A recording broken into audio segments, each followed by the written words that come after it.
Funding for Schaeferless is provided by Squarespace, the sponsor of today's video. From websites and online stores to marketing tools and analytics, Squarespace is the all-in-one platform to build a beautiful online presence and run your business. It has been a hot minute since I made a love letter to a DreamWorks film. I think the last one was in December 2020? Yeah, we should probably get another one going. Let's see here. Eeny, meeny, miny, you. The universe has brought us my next DreamWorks analysis video. What? So, Kung Fu Panda is really good. Really great. Extremely excellent. Incredibly fucking amazing in ways you would never guess if you haven't seen it before. From the tight screenplay with hardly any wasted scenes, to the unbelievably stellar fight choreography and overall direction, yeah, I'm pretty comfortable calling this film a masterpiece. I've been prone to overuse that term in the past, I will admit, but here we have a shockingly ambitious film that lives up to all of said ambitions and undoubtedly deserves the masterpiece label in my eyes. I think most people, and especially most people who watch my channel, already know this, but I also think it's about time I take a deep dive into why this movie is as amazing as it is. And we'll get to the other two eventually, don't you worry. I just figured I'd start one of these DreamWorks retrospective series off with the first film for a change, cause I woke up in a logical sort of mood today for some reason. And there was no way in hell I was doing the entire trilogy in one video like a bunch of you requested, cause there's way too much to say about each individual film to do that. This isn't like Madagascar where my entire analysis boils down to, this one is funny, and this one is not funny, didn't laugh. The thematic depth of each installment in the funny Jablinski Games Panda movie trilogy is incredibly significant and truly a sight to behold. So let's finally dive into the first movie proper, starting with the reveal of what's on the Dragon Scroll. Yeah, we're just gonna get that out of the way right now. And it's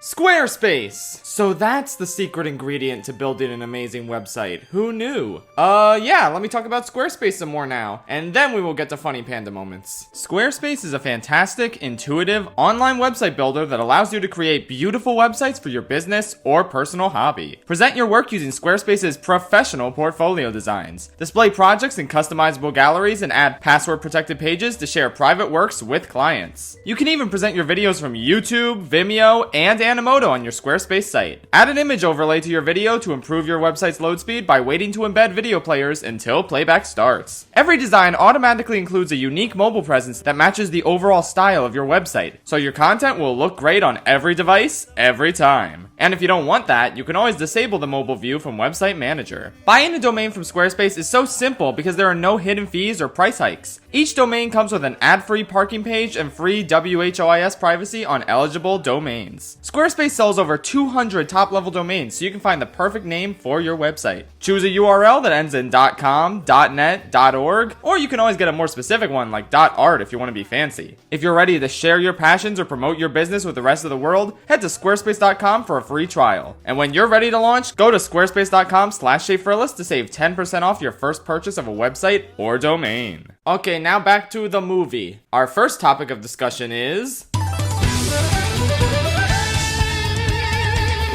we might as well kick things off with one of the simplest aspects of the movie to talk about, the funny. Yeah, this movie's very funny. What I like about the humor here is that it could have so easily gone into typical DreamWorks fart, poop humor bullshit nonsense chicanery. I mean, you got a movie where Jack Black is a big fat panda. How easy would it have been to just make the panda fart and have that be the humor? We did it, guys. Comedy is saved. But yeah, Kung Fu Panda doesn't do that because it's a Chad movie that actually writes and tells jokes. A lot of the humor comes from Poe's boundless enthusiasm for Kung Fu, despite his lack of skill or talent, as well as the contrast between his laid-back lifestyle and the rigorous attitude of Shifu and the Five. The contrast even works well between Poe and Tai Lung. One scene that always cracks me up is when Poe has to reach the Dragon Scroll, so he imagines it as a cookie. Tai Lung is completely oblivious to this fact, however, and assumes that the scroll has has given him power! It's a very funny little moment that also speaks to how much people underestimate Poe's unique abilities. Not only are the jokes as written pretty funny, but the entire cast has such good comedic timing, and they make so much of the humor land. Jack Black is excellent as Poe, and really breathes life into the character, making him his own. It's such a match made in heaven, and I can't imagine anyone else playing this character. It doesn't feel like a lame celebrity stunt casting like most Seth Rogen roles do, and oh yeah, Seth Rogen's in this movie. Okay, let's just move past that. He's fine. He's inoffensive in this. It's just whatever. It's meh. I think Ian McShane's performance as Tai Lung is really underrated. It's not only menacing, but he also does a great job with the larger-than-life comedic scenes. There's a reason why. Finally, a worthy opponent. Our battle will be legendary. Became a meme after all. James Hong as Mr. Ping. Come on, man. I can't get enough of his voice. It's so distinct and energetic and funny. His love of noodles and soup is just so infectious. You can feel the passion James Hong brings to every role, and this one is no exception. Lastly, I wanted to highlight Randall Duck Kim, because his delivery really does add a lot to the surprisingly effective comedic moments with Oogway. This turtle boy may be the wise old mentor figure, but he's also allowed to have his fair share of kooky moments that endear us to his character without ruining the tone of important scenes. One of my favorite examples is when he's like, "There is just news. There is no good or bad." Only for Shifu to tell him that Tai Lung escaped, with his response being, "That is bad news. If you do not believe that the Dragon Warrior can stop him." This joke works so well because it's a funny reaction we didn't expect from Oogway, but after a comedic pause, he continues the sentence and reveals that he's not actually contradicting his previous stance. Attention, funny joke that also does not undermine the character. Another example is when Shifu asks him who the Dragon Warrior is, and he just responds with, "I don't know." Because, yeah, he doesn't yet. That's what the ceremony they immediately hold right afterwards is for. Even during his silliest scenes, the movie always maintains Oogway's wise persona and doesn't contradict itself, which is how it's done. So yeah, the movie has a pretty good sense of humor. It's not the all-time funniest DreamWorks film or anything, but it still has a lot of good laughs and memorable line deliveries that really stuck with me to this day. But that's not really the main appeal of this movie. Let's talk about... Bro, how are the fights in this movie so good? Like, what the hell? I legit don't even know where these intense, gripping, utterly phenomenal action sequences came from. DreamWorks has never really been known for action before. Prior to this point, they've just kind of been the funny haha Shrek guys. I guess the Shrek movies have had some action in them, but nothing on this level. Like, we love the I Need a Hero sequence for the music, the story tension, the humor, all that jazz. Phenomenal scene, but it's not like the actual battle choreography is anything special. But this movie is just... God damn, it's an actual martial arts movie with animated animals. In fact, looking into the movie's development, it was first conceived as a spoof movie before John Stevenson, one of the directors, retooled it to be more of a character-based wuxia comedy. Obviously, this was an excellent choice, since DreamWorks already had a big spoof franchise in the form of Shrek, and I doubt Kung Fu Panda would be looked upon as fondly if it was just Shrek again, but a martial arts parody instead of a fairy tale parody. In an interview, Stevenson stated, "Our choice was not to do the parody or the simplistic comedy. We said, let's take Kung Fu Panda, which is an idea everybody gets comedically, but then let's try and surprise everybody by giving them more movie than they might expect from the title. Let's try to make it a real martial arts movie, albeit one with a comic character, and let's take our actions seriously. Let's not give anything up to the big summer movies. Let's really make sure that our Kung Fu is as cool as any Kung Fu ever done, so that we can take our place in that canon and make sure it's a beautiful movie, because great martial arts movies are really beautiful looking movies. And then let's see if we can imbue it with real heart and emotion. We kinda hoped that maybe when people see the movie, they'll be surprised that they get a bit more movie than they may be expecting from the title. Needless to say, they succeeded. Kung Fu Panda was at the time the most complex film DreamWorks had ever made from an animation standpoint. And you can tell that just by looking at it. The sheer effort it took to choreograph these fight scenes, to make sure the Kung Fu was fast and dynamic and exciting, while also maintaining a resemblance to real-life martial arts, I truly do not envy these animators, man. But, thanks in no small part to the top-notch direction, they really pulled through and delivered some beyond incredible sequences that I still feel are a bit slept on by the general public, despite how well received this movie was. Like, I'm shocked animation Twitter does not pop the fuck off every other week, talking about the stellar choreography, camera work, lighting, and feeling of overall awesomeness at play during every one of this movie's action sequences. Prior to his prison escape, Tai Lung is talked about as someone to be feared. But then we actually get to the prison, and we see how impossible it must be to get out of here. It's so far underground, there's 1,000 guards and only one prisoner, one way in, one way out, and he's chained up in a giant turtle shell contraption. He'll never get away! Oops, he got away. But the way he gets away is just, oh man! I'm still geeking out about it! He uses a single feather to unlock the pressure points in his shell. A feather he only got a hold of because Shifu sent a messenger bird to the prison to make sure he didn't escape. Shifu's actions inadvertently caused this whole debacle, which Oogway did try to warn him about. One often meets his destiny on the road he takes to avoid it. Everyone knows how that line foreshadows Shifu's contributions to Tai Lung's escape, but I personally think you can even feel the echo of it when Tai Lung is trapped by these heavy weights, only to break free thanks to the crossbows firing at him and breaking his chains. Yeah, maybe you guys should've just not shot at him since he was still trapped, but oh well, live and learn. Assuming these guys did live, because I don't know, I think they might have all died in this fight. Anyway, wordlessly, we get to see Tai Lung's ingenuity at work, using the crossbow ammunition as springboard so he can propel himself upward. And then this fucking shot, man. The contrasting colors between him and the arrows, the immensely satisfying sound when they all hit the elevator, just, oh god, it goes so hard. I'm not gonna do a play-by-play of everything in this fight scene, don't worry. But I just can't stress enough how flippin' cool all of it is. The movie sets up the sheer improbability of anyone escaping this place. And then it shows us how effortlessly Tai Lung makes quick work of every trap in his way, and every guard unfortunate enough to cross his path. It even manages to be stunningly epic while also keeping the comedic tone intact. Like when he stuffs a mace in this guy's mouth and cartoonishly sends him flying. In the time it takes this guy to fly through the air, Tai Lung has already taken out like 10 other guys on ground level. He then catches this guy and throws him into another guy. I had to play this at 0.5 speed just to make sure that's what I was seeing. Just, who choreographed this, and can we give them a gold medal? Can animating unbelievably stellar fight scenes be an Olympic sport now? This scene is the moment where the movie proves it's more than what it was letting on. It's more than just a cute, goofy, haha funny Jack Black Panda comedy. It's a goddamn real-ass kung fu movie. And it deserves to be recognized as such. I'll fully admit that the action in this movie, hell, in the entire trilogy really, does kinda peak with this scene, but it's not a huge gap. The other fight scenes in this movie are definitely up to the same standard, and they only barely fall short of this one. Like, the bridge scene is just so phenomenal. It's such a creative and precarious location for a battle to take place at. You're constantly fearful that these characters are gonna fall into the abyss. Plus, Tai Lung's ferocity is even more potent here than it was in the last battle. Between him slamming Tigress across the boards on the bridge and chokeholding her with the ropes, you just remain incredibly fearful of what he's capable of, even when the five theoretically should hold the advantage. They even still keep the humor intact, with Viper forcing Tai Lung to hit himself, and Mantis inexplicably being left alone on rope duty. It's just such an incredibly thrilling action set piece that concludes with an absurd display of Tai Lung's abilities. Well, like, for real, how did he do that? It's also a great showcase for one of my favorite little details about the Furious Five.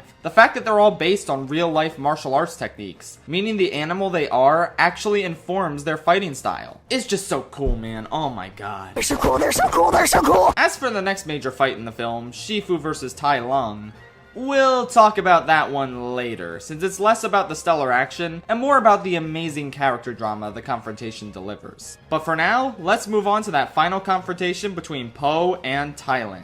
It's the goofiest and most loosely choreographed out of all the fights in this movie, which makes perfect sense since Po's brand of kung fu is so unconventional. But the creative ways he keeps the scroll out of Tai Lung's hands, utilizing everything in his general vicinity and calling back to previous scenes during his training, is a really nice touch. I always particularly liked how he hid the scroll under a bunch of pots and mixed them all up as a callback to when Shifu did that with his dumpling. See, there, Po actually played along with Shifu's game and found it the way he was supposed to, while Tai Lung takes the easy way out and just knocks all the pots away, cause he lacks patience and doesn't want to abide by the rules of the game. And cause he's evil and shit. It's a nice way of showing the contrast between the two characters. Overall, I think what this scene does best is make it believable that Po could beat Tai Lung, using all of his unconventional and unexpected tactics. Considering how Tai Lung wins every single battle he's in over the course of the film, the concept of our flabby panda buddy successfully taking him out at the end seems less and less possible. But this fight really sells the concept that Po could eke out a win without nerfing Tai Lung in the process. Especially because Tai Lung kinda wins at first, knocking Po down and getting the scroll only to realize that it's blank as shit.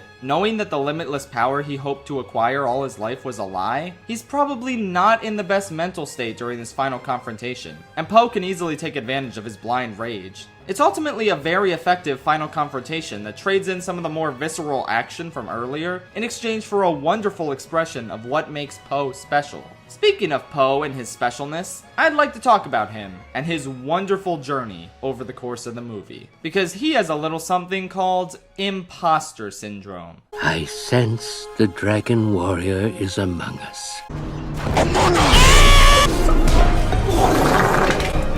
That is impossible.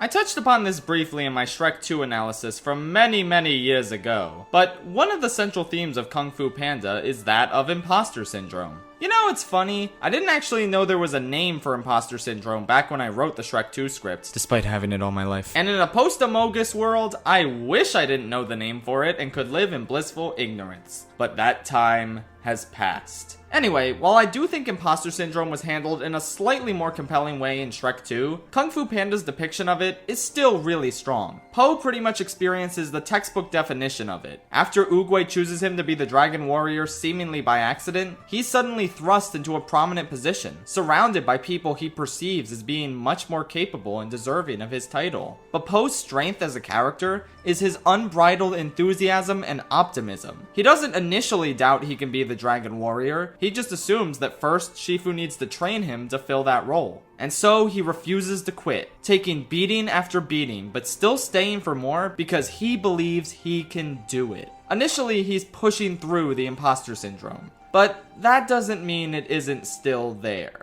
One of my favorite scenes is when he accidentally barges into Crane's room at night, and Crane's trying to be courteous and nice, despite the fact that he trained his entire life to reach a certain position, and then it was just given to some random panda that fell right out of the sky. But then Crane blurts out, "You don't belong here," which Po interprets as the same thing his imposter syndrome has been telling him deep down. That he doesn't belong here at the Jade Palace, training alongside his idols he could never hope to live up to. He expresses his reluctant agreement with what Crane said, but Crane feels bad about this and backpedals, saying he was just talking about not belonging in his room. So Po leaves, a little embarrassed but mostly relieved. And then Tigress opens her doors to say the same thing. "You don't belong here." Po interprets this the same way Crane apparently meant it, that he doesn't belong in her room. And then she proceeds to clarify that she doesn't think he belongs here, at the palace, learning Kung Fu alongside the masters, and that he should leave if he has any respect for them. The fact that she specifically said, "You don't belong here," after Crane did, implies that she could hear their conversation, and that she specifically chose the words that would cut Po the hardest. It's such a great scene for establishing not only Po's naivete and earnestness, but also how ruthless and blunt Tigress is, especially compared to the rest of the five, who keep their frustrations and disappointment inside.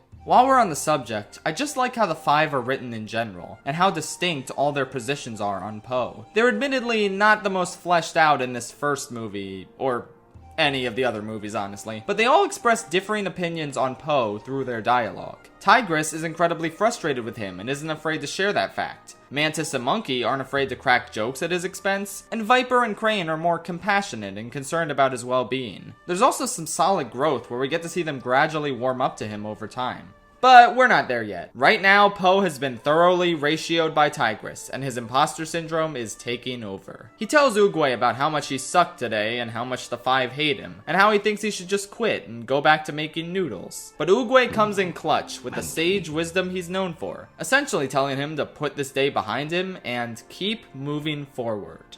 Yesterday is history. Tomorrow is a mystery, but today is a gift. That is why it is called the present. So Po takes this advice to heart and pushes through his imposter syndrome. He pushes through an intensely rigorous day of training specifically designed to get him to quit. He consistently fails, but he refuses to give up, in the hopes that he can live up to the expectations thrust upon him. And the five start to take notice. Minus Tigress, of course. But the rest of them start to bond with him, performing acupuncture on him to heal his wounds, admiring his cooking, and joking around with him at dinner. And for these brief moments, Po finally gets to know what it feels like to belong alongside his idols.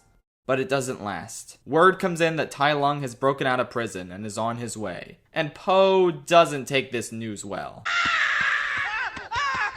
And this, right here, this is the scene where all of it just comes out. All of Po's insecurities and frustrations he's kept bottled up inside for so long. He admits that he would rather be verbally and physically berated by Shifu while trying and failing to learn Kung Fu because he prefers it over every day of his life just being himself. He held out hope that Shifu could train him to be the Dragon Warrior, completely changing himself in the process. But now, he sees this as an impossible task, and challenges Shifu to prove otherwise, which Shifu isn't sure how to do. And it's like, fuck, man. Imagine being this discontent with your life and who you are, only to suddenly get a chance to live and train alongside your heroes, believing this is it. This is your dream come true. This is your chance to be the kind of person you've always wanted to be. But everyone seems to hate you, especially the person who's supposed to be your mentor, your guide through this vast new world you're otherwise unprepared for. And not only do you not have guidance or friends, but you're the same person you were when you started. You can't live up to these crushing expectations and become this entirely new, capable person you expected to be by now.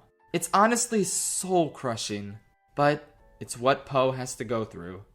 But Po eventually overcomes this, thanks in no small part to Shifu overcoming his biases about Po. We'll get to that in a bit. Before I discuss the resolution of Po's arc, I think it's about time we talk some more about Tai Lung. Yeah, we're not really supposed to talk about him.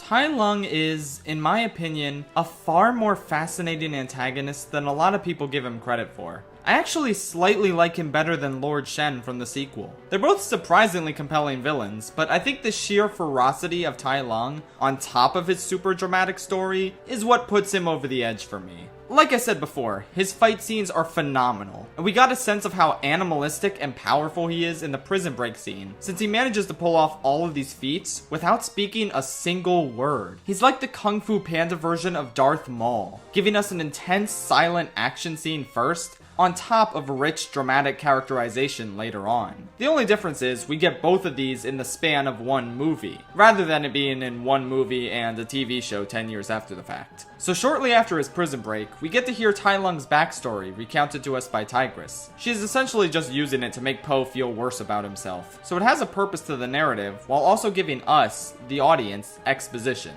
Coolio. Essentially, Shifu raised Tai Lung as his son, training him in Kung Fu and telling him he was destined for greatness, to be the Dragon Warrior. However, Oogway refused to let this happen due to the darkness he saw in Tai Lung's heart. Tai Lung was outraged and laid waste to the valley, trying to take the scroll for himself, all as Shifu remained emotionally powerless to stop the boy he raised. After Oogway took Tai Lung down and sent him off to prison, Shifu was heartbroken and never truly recovered from this. He never loved another protege in the same way as he did Tai Lung. Presumably not only because he didn't want to raise their hopes too high like he did before, but also because he was too afraid to express genuine care for anyone else, lest he run the risk of getting his heart shattered all over again.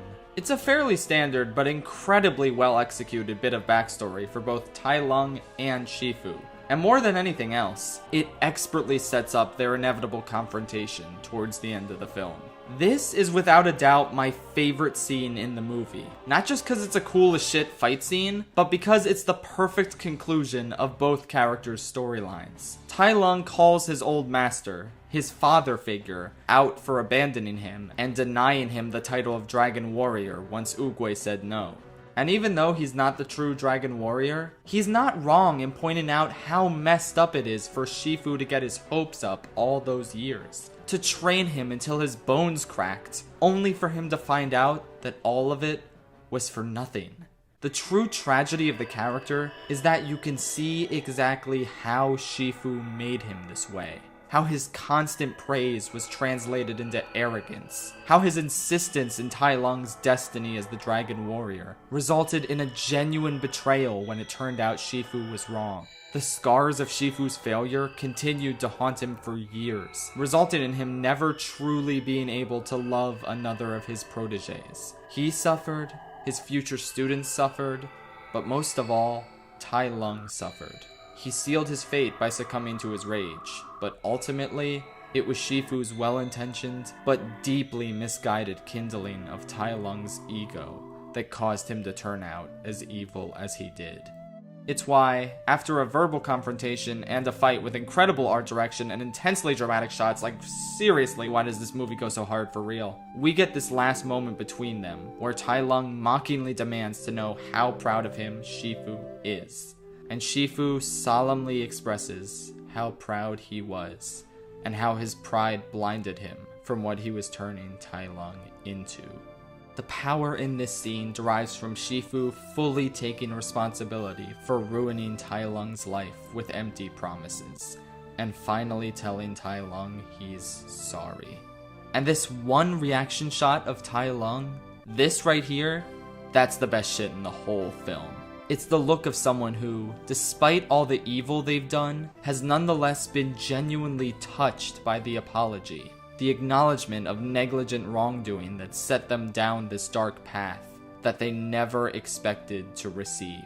You even see his eyes start to well up before he realizes he's gone too far to turn back now, and insists that he doesn't want Shifu's apology. But the eyes don't lie. Hearing a parent admit that they failed you instead of blaming you for your own shortcomings is some pretty powerful stuff, and is especially rare to hear in a movie for kids. And yet, Tai Lung is too far gone, too consumed by his hatred, and too entrenched in the pursuit of the power he was wrongfully promised. He wants his scroll. So Po shows up and they fight over it and blah blah blah, other cool thematic stuff is revealed through their contrasting reactions to the scroll or something, blah blah blah, let's discuss.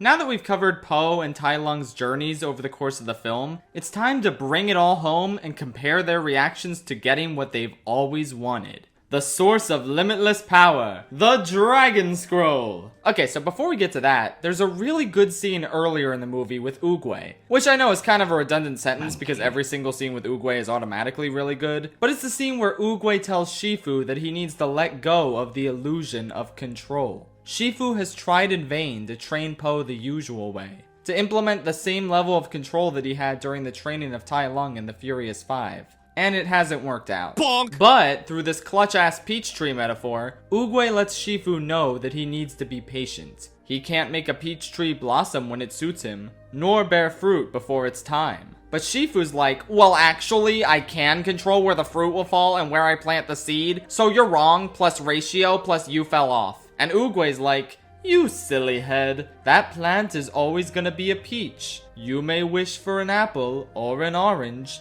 but you will get a peach. And a peach can defeat Tai Lung.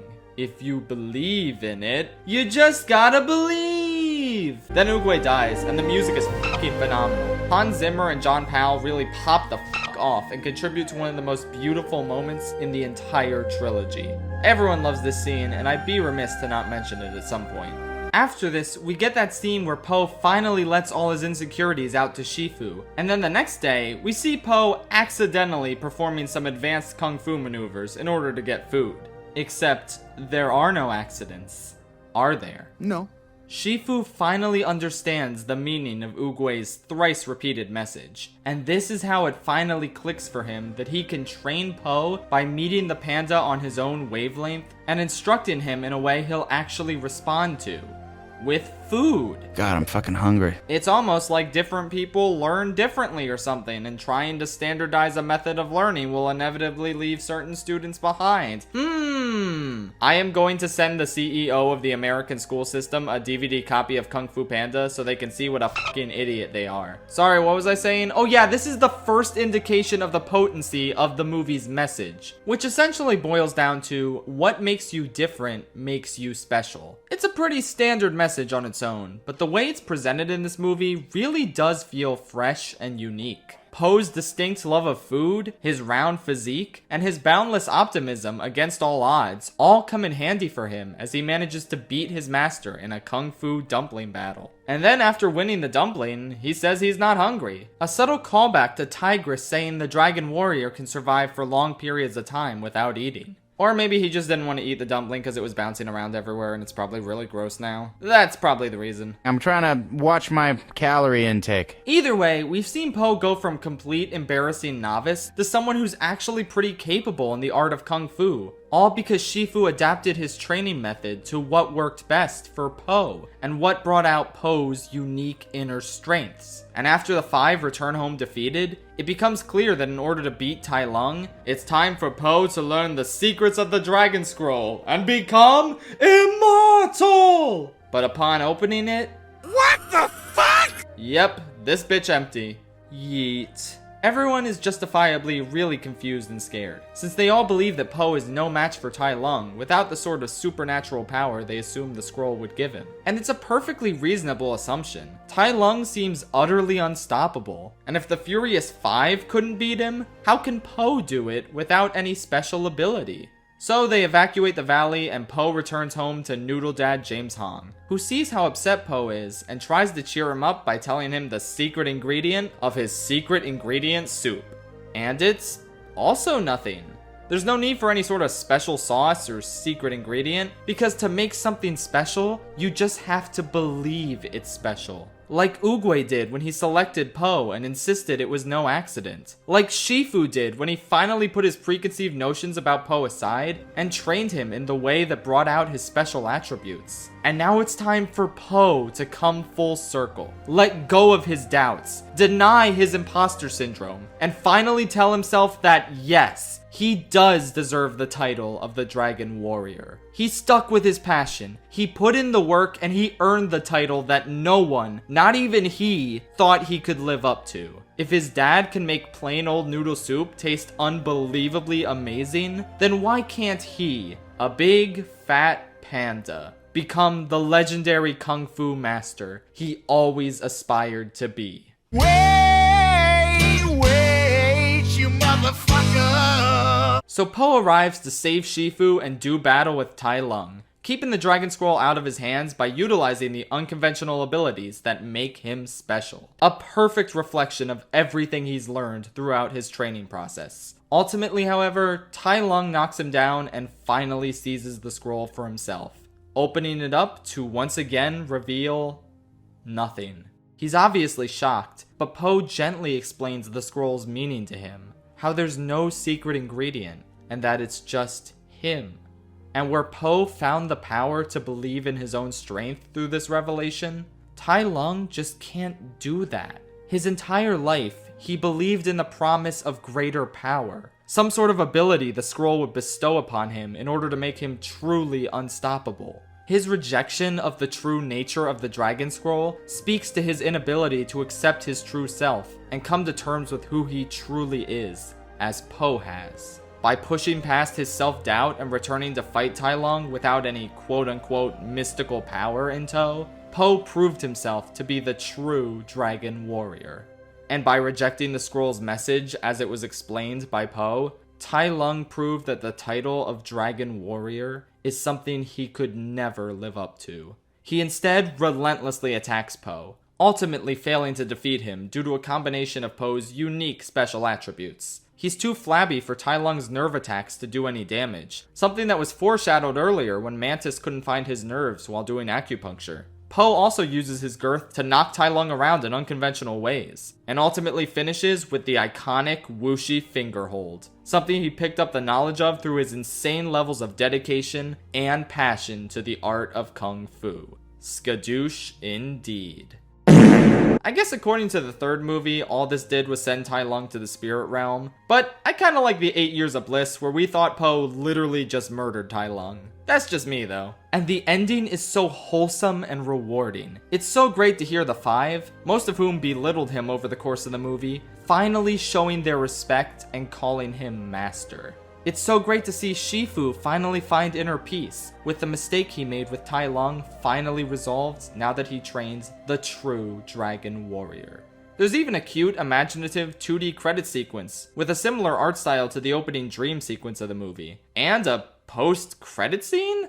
I literally did not know this movie had a post-credit scene until this year when I started working on this video. Who knew? I wonder if this video will have a post-credit scene. The answer is no, but let's move on to the conclusion.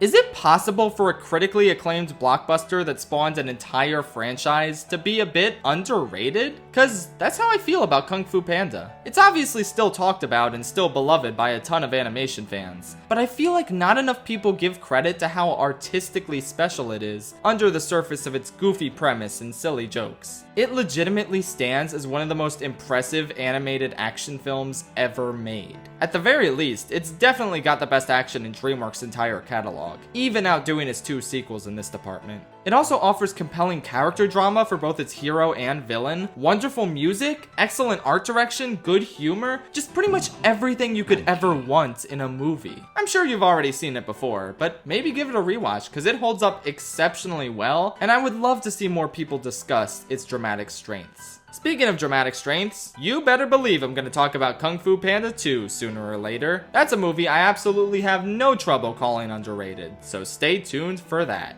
And then I guess I'll talk about 3 as well. I mean, sure, why not? Good night, Valley of Peace.